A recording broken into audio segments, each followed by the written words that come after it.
have I got a recipe for you. It's a vanilla cake with a malted chocolate frosting. Makes a lot so you can take it to a party.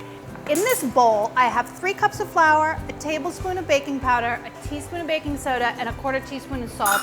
And I just need to whisk those ingredients together. I want to make sure everything is nice and combined, and then you can set that aside.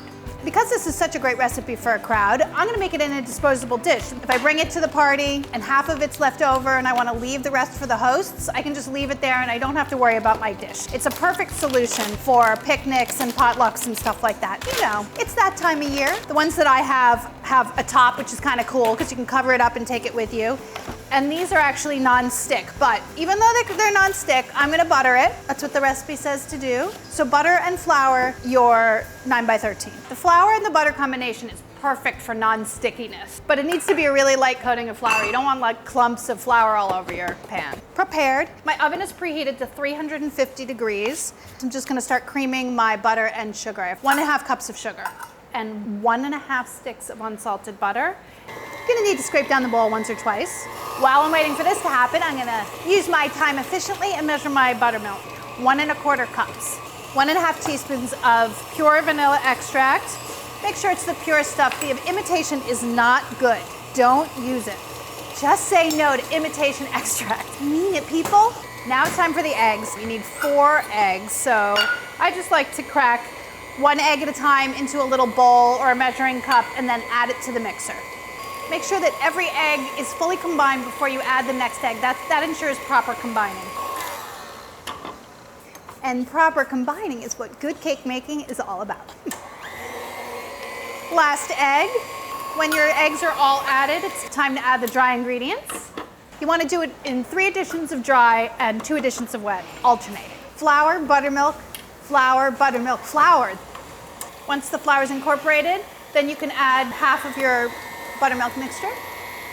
I like to turn off my mixer so that the flour doesn't go flying. Half of the buttermilk mixture, the last flour. And it's done. Beautiful, silky smooth, delicious homemade cake batter. You just want to give it one final stir to make sure everything is incorporated, and then it can go into your prepared pan. And smooth the top so it cooks nice and evenly. And I'm going to bake this until the top springs back when I touch it lightly. It should take about 25 to 30 minutes, but you might want to check about 5 minutes early. When you're baking in a non-stick pan like this, the dark insides has a tendency to make it bake just a little bit faster, so you want to check a little early. While this is baking, I'm going to clean up just a little bit. Don't mind me. Now for the frosting, the best part of all, if I do say so myself.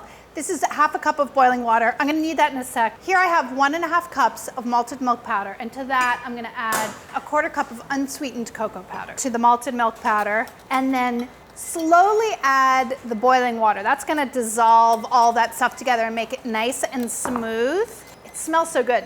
It's like childhood to me. I drank a lot of malted milk when I was a kid, evidently. I don't know. Whisk your malted milk mixture until it's completely smooth. Set it aside until it's cool. It needs to be cool to make this frosting.